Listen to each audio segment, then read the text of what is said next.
Student, as we go through the NCERT page 103, you will 303 page, you will find the topic of muscles is there. We all know that the study of muscles is called as myology or sarcology, and as we go through the NCERT, we will find that muscle is a specialized tissue which develops from the mesoderm. So the origin of all the muscles in human body is from the mesoderm, but yes, there are exceptional which I have written here. The muscles found in the iris and the muscles found in the ciliary body of the eyes, that means iridial muscle and ciliary muscles, are the exceptional muscles because they develop from ectoderm. So all other muscles are mesodermal in origin, and about 40 to 55% of the human body of adult is contributed by the muscles, and they have a special property of excitability. We'll be discussing that in detail. Contractibility, extensibility and elasticity. Muscles have been classified using the different criteria, namely the location where they are present, their appearance, their nature of regulation of the activities, and based on their location, three types of muscles have been identified: skeletal muscle, visceral muscle and the cardiac muscle. If you remember, in the animal tissues, that means the 7th chapter, we have already covered this topic in detail. We are learning now from the NCERT that the skeletal muscles are closely associated with the skeleton because they are linked with the skeleton. That's why they are called as the skeletal muscle. So they are present along with the bones or endoskeleton responsible for locomotion. So the muscles involved in locomotion are not all the muscles but the skeletal muscles, and they have a stripped appearance. So why those stripes appear on them? Because they have a black and white arrangement or alternate arrangement of two types of protein. We'll be learning in detail later. So because of this appearance of dark bands and light bands, it is called as striated muscle.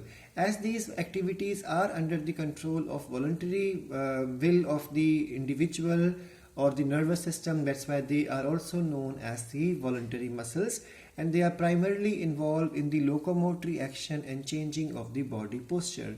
So locomotion is performed with the help of skeletal muscle, and even the body postures are made or changed because of the skeletal muscle. The next muscle are the visceral muscles.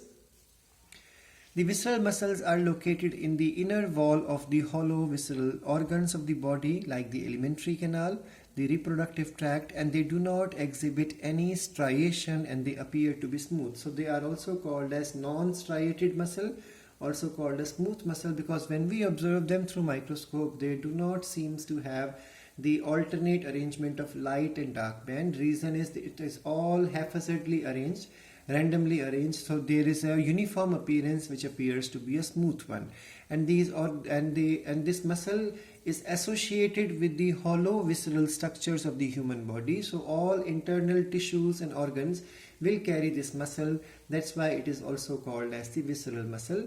For example, alimentary canal, the movement of the food through the alimentary canal is controlled by the visceral muscle. The contents of the reproductive tract move because of the reproductive tract also carries visceral muscle. So hence these are also called as smooth muscles or non-striated muscles. Their activities are not under the voluntary control of the nervous system, and therefore they are known also as the involuntary muscles. These muscles assist, for example, in the transportation of food through the digestive tract and gametes through the genital tract. In the 12th class, you will be learning about these muscles' role in the gamete transfer, because in the 12th class, the human reproduction topic will come in detail. Now, the third type of muscle as per the NCERT are the cardiac muscles, and these muscles are present in the heart. And many cardiac muscles, they assemble in the branched manner to form a network.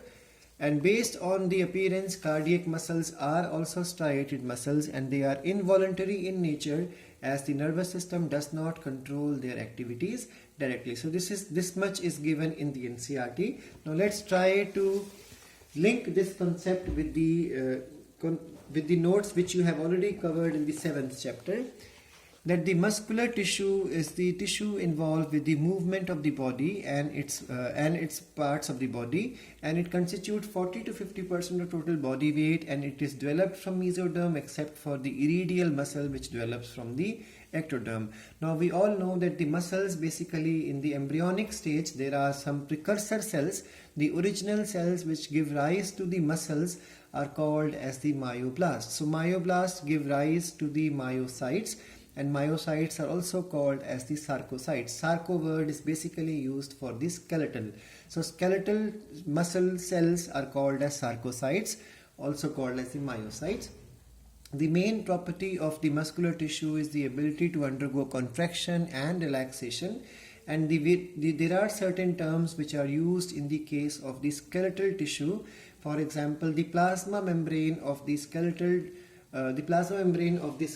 muscles is called as the sarcolemma. We don't call it as the plasma lemma, we call it as sarcolemma. In the same manner, the cytoplasm of the skeletal muscle cells is called as the sarcoplasm. In the same manner, we have the endoplasmic reticulum present in the skeletal muscle cells as the sarcoplasmic reticulum, and all the mitochondria together in the skeletal muscles is called as the sarcosome. So these are the various new terms which you're supposed to learn. Now the three types of muscle can easily be distinguished.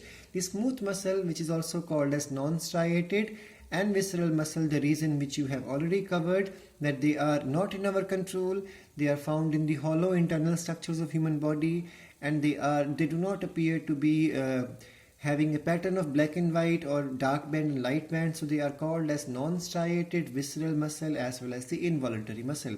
These muscles are made up of cells which are spindle in shape, and their size is 40 to 80 micrometer in length, and 6 to 7 micrometer is the width, and each of these cell will carry a single nucleus, that too present exactly in the center.